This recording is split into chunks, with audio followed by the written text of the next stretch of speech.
So I like I missed the whole Alix Earle thing. I follow her on everything because I hate being left out. So I followed her on everything to kind of keep up. I guess the content's like not necessarily made for me, so I don't really like. I don't get it, but I think it's fun to. It's like watching a show all together. When we used to all watch Outer Banks or Euphoria at the same time. It feels like we're doing that. But it was funny the other day. I sent you this thing and said, "Oh, this girl's totally Alix Earling," as a verb. So I started using Alix Earle as a verb. Right. And then you said that there's a phenomenon happening where people are saying, "You're my Alix Earle," as a noun. Right. So this girl's already, her name's being used as both a noun and a verb? Yes. I'm verbing?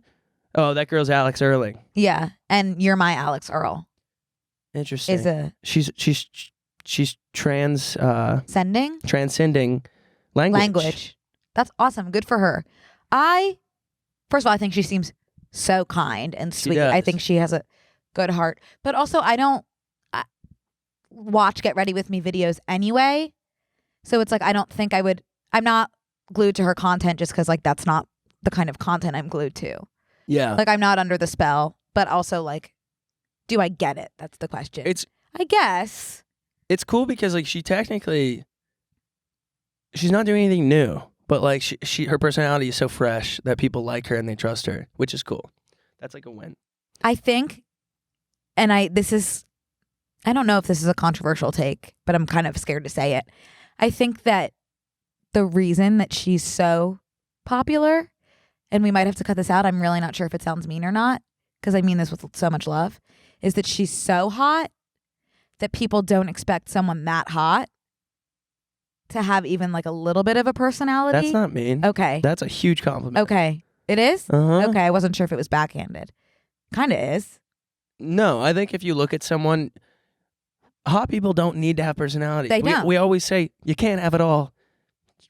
But I she guess you can. has enough. Like she has enough of a personality that it's like, whoa. Like that's awesome that you were able to develop that sense of sweetness when you didn't need it to survive. You don't need to. You could have kept that in your back You pocket. could have thriven your whole life. Thriven your whole life without that shred of personality, and yet you have it, and that's sweet. Thank you. Here's another take on the whole thing. Okay.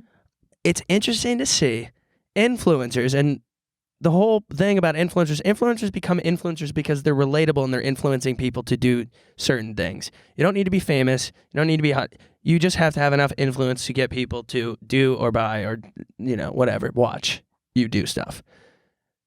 The things that are happening now are so far from relatable. All the teenage TikTokers going across the pond to go to fashion events. I'm just so confused. These like fashion shows, they're posting these fashion shows like sorority girls post birthday dinners. It's like every fucking day there's like, follow me to Burlington Coat Factory in Afghanistan show. I'm like, what? Where? Why are you there? Yeah, I don't know, Connor. I want to see you renegade. Come back and renegade. Right, we've completely lost. Come shake that. Shake your ass for the Thanksgiving table again. I miss those days. 100%. We used to be able to achieve the things that we saw on TikTok. Like we, as a consumer, could watch someone famous renegade, and we ourselves could say, I want to learn that dance. But we now don't have the opportunity to go to the Burlington Coat Factory location in Afghanistan. I'm just confused, and it's like I'm confused where you go from like an influencer to now that's not relatable at all to any of the people that follow it, because I think likely a lot of people still love it.